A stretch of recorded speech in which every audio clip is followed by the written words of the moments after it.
Hoje eu vou falar sobre os métodos de cálculo de pilares, tá? Mas de uma forma muito breve mesmo, mas para a gente ver quais otimizações a gente consegue fazer com base nesses métodos, tá? Como a gente viu no decorrer da semana, o que define a alternância dos métodos, na verdade, é a esbeltez, tá? Aqui, quando a gente tem o lambda calculado, que é a esbeltez do pilar, menor do que o lambda 1, a classificação do pilar, então, seria um pilar curto, tá? E, neste caso, a gente não precisa considerar o cálculo da segunda ordem. O que seria a segunda ordem nesses casos? A segunda ordem, na verdade, ela funciona da seguinte forma. Quando você aplica uma força no topo de um pilar, por exemplo, aqui ele teria que ter uma restrição aqui para não movimentar. Quando você aplicar uma força no topo do pilar, ele vai tender a fazer isso aqui, a curvar, tá? Como se fosse uma régua, tá? Essa curva aqui que ele faz, esse deslocamento que ele apresenta no centro do pilar, em relação ao seu eixo, forma uma excentricidade, tá? Como está desenhado aqui, e essa excentricidade aqui causa um momento fletor no pilar. Essa força aqui, aplicada no topo do pilar, multiplicada por essa excentricidade aqui, gera um momento fletor adicional, que é o momento fletor de segunda ordem. Essa segunda ordem que a gente fala aqui é a segunda ordem local, tá? No caso, aplicada somente ao tramo do pilar. A segunda ordem localizada, que tem então essa segunda nomenclatura, é quando, por exemplo, a gente tem um pilar olhando a seção do pilar aqui. Aqui a gente estaria olhando o pilar de cima, olhando a seção. A segunda ordem localizada é quando tem uma flambagem na seção, por exemplo, a seção fazer isso aqui, tá? Isso acontece somente em pilares parede, quando a gente tem um pilar que a seção, ao invés de ser uma seção quadradinha assim pequena, ela é uma seção bem maior e alongada. Então, com a aplicação de uma carga, ela pode muito bem apresentar uma deformação localizada, tá? Essa deformação localizada, então, é verificada a partir de outros meios. Aqui, a gente está vendo somente a segunda ordem local, tá? E a segunda ordem que causa momento fletor na seção central do pilar. Bom, indo para os métodos, então. Quando a gente tem o lambda calculado, nossa esbeltez, maior do que o lambda 1 e menor ou igual a 90, a gente considera o pilar medianamente esbelto. E nesse caso aqui, a gente faz a consideração da segunda ordem, tá? Por meio dos métodos, ou do método pilar padrão com curvatura aproximada, ou do método pilar padrão com rigidez capa aproximada. No caso do lambda calculado for maior que 90 e menor ou igual a 140, o pilar é considerado esbelto. A consideração da fluência é obrigatória. Nesses casos aqui a gente deve também obrigatoriamente considerar a segunda ordem, tá? A fluência, como a gente viu durante a semana, ela é uma deformação lenta que também causa uma excentricidade. No caso, essa excentricidade ela é artificialmente aplicada ao pilar, tá? Como se fosse um acréscimo de momento fletor. Então, a fluência também gera um momento fletor adicional, além do momento fletor de segunda ordem, tá? E quando a gente tem pilares com o nosso esbelteza, lambda, né, maior que 140 e menor ou igual a 200, a norma limita o cálculo de pilares a esbeltez 200, tá? A gente considera um pilar muito esbelto, a consideração da fluência é obrigatória, a consideração da segunda ordem é obrigatória, e nestes casos a gente utiliza o método geral. O método geral ele é um método exato, tá? A gente faz um fracionamento do pilar e analisa seção a seção o pilar, sem aproximações, como são feitos com esses outros métodos. Quanto menor o pilar, por exemplo, mais simples o método de cálculo. Tá? Sendo mais simples o método de cálculo, exige menos potência computacional. Tá? No caso, seria ideal a gente trabalhar, se fosse possível, trabalhar sempre nos projetos com o método geral.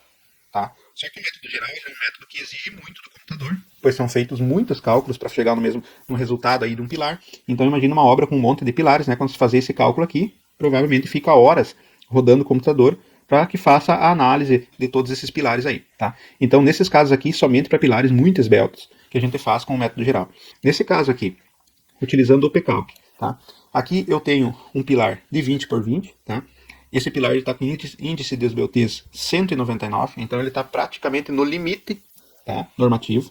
E nesse caso aqui, eu estou calculando ele a partir do pilar padrão com curvatura aproximada, tá? Bom, o pilar padrão com curvatura aproximada não pode ser utilizado com essa esbeltez aqui, tá? Ele poderia ser utilizado se a gente tivesse o lambda menor do que 90. Tá? Nesse caso aqui a gente está com 199, praticamente 200. Tá? O que acontece se eu utilizar esse método para calcular pilares muito esbeltos? Olha só, eu calculei esse pilar aqui, tá? Ele me deu aqui uma taxa de armadura de 1,96. No caso aqui ele tem 10 barras. Essas barras aqui são de 10 milímetros, tá? Então o pilar está calculado com 10 barras de 10 milímetros. Fator de segurança 1,19 e nas extremidades do pilar 20,95. Bom, aqui a gente já viu por que esse pilar foi armado, foi dimensionado com tanta armadura. Porque, olha, o momento fletor no topo e na base do pilar deu 1,4, tá? E o momento fletor no meio, somente em função da excentricidade de segunda ordem, somado, claro, ao momento fletor já atuante, ficou com 24,5. Nesse caso, ocasionou um fator de segurança 1.19. Esse momento de 24,5, se eu for modificar os modelos de cálculo, vai tender a ter um refino e uma redução desse momento fletor aqui. Tá? Olha a comparação, se agora eu utilizar um método geral, que é o método indicado para esse tipo de excentricidade.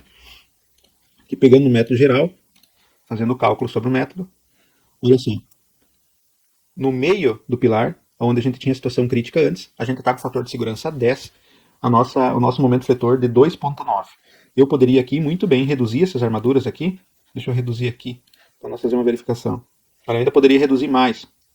Eu posso trabalhar com o mínimo de 4 barras aqui. Olha aqui, ó, e ainda eu estou com um fator de segurança de 4.95. Tá? Se eu for agora retornar aquele método com essas mesmas 4 barras aqui, o pilar iria falhar no cálculo. Tá, o que eu quero dizer com isso? Claro que a gente não pode fazer a utilização desse método para cálculo de pilares com uma excentricidade alta, tá? Mas o que eu quero dizer é o seguinte: quanto mais preciso é o cálculo, tá? A tendência é de que ele calcule com maior exatidão, por exemplo, o momento fletor, e a gente obtenha uma certa redução nesses momentos. Se a gente for trabalhar com esses métodos aqui, por exemplo, no software de cálculo, tá? Tanto o CPCAD, TQS, BERIC, a gente pode ter, dependendo dos casos, quando a gente tem uma excentricidade de segunda ordem elevada e a seção central do nosso pilar determina os cálculos, a gente pode ter uma redução de armadura. Quando a gente está dimensionando o pilar, a gente verificou a seção de topo, verificou a seção de base e verificou a seção central, e a seção central é crítica para o cálculo do nosso pilar, ou seja, o nosso pilar foi dimensionado com base nas forças atuantes na seção central.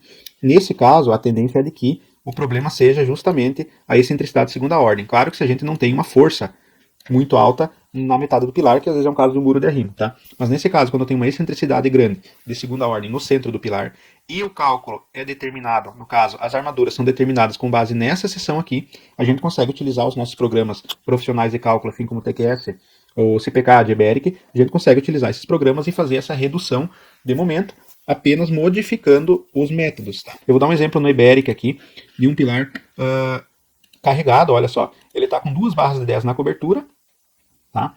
Ele está com 6 barras de 10 milímetros na seção central, e ele está com 3 barras de 10 milímetros, no caso cada lado, né, na seção de base. Tá? Então, no caso, base 6 barras, topo 12 barras de 10 milímetros e a seção superior do pilar 4. Nesse caso aqui, a gente pode fazer o seguinte, a gente pode verificar o cálculo detalhado. Tá? No cálculo detalhado, a gente consegue verificar aqui o que de fato está orientando o dimensionamento. No caso, a seção crítica do pilar aqui é centro, tá? Então a gente pode ver, bom, a seção crítica do pilar é centro, possivelmente tem um momento fletor maior atuando no centro, tá? Olha aqui, momento de segunda ordem, 6.44, tá? Esses são os momentos adicionais, tá? Momento de segunda ordem, 2.12. Tá? Então, nesse caso, considerando a seção crítica do pilar sendo o centro, é possível que a gente consiga uma redução de armadura alterando o método de cálculo dos pilares. Olha aqui, esse método está por rigidez aproximada. Tá? No Iberic, o Iberic não calcula com o método geral, tá? Então o Iberic ele não permite cálculo de SBUTs maior do que 140, tá? Caso você tenha um pilar com SBUTs maior, você deve utilizar um outro programa, por exemplo o PCalc, tá? Poderia utilizar. Nesse caso aqui eu vou modificar então para o momento curvatura e vou processar novamente o cálculo somente do trecho, tá? Olha, fazendo o cálculo novamente a partir do momento curvatura, a gente conseguiu uma redução drástica de armaduras aqui, onde a gente estava com 12 barras de 10 milímetros, passamos apenas a 6 barras de 10 milímetros. Assim, eu não precisei processar novamente toda a estrutura, tá? Porque a alteração dos métodos ela não altera os esforços atuantes no pilar, tá? Por exemplo, os esforços que vêm das vigas. A alteração do método ele altera apenas o método de cálculo, tá? Então você pode alterar esse método aqui sem precisar processar totalmente a estrutura novamente.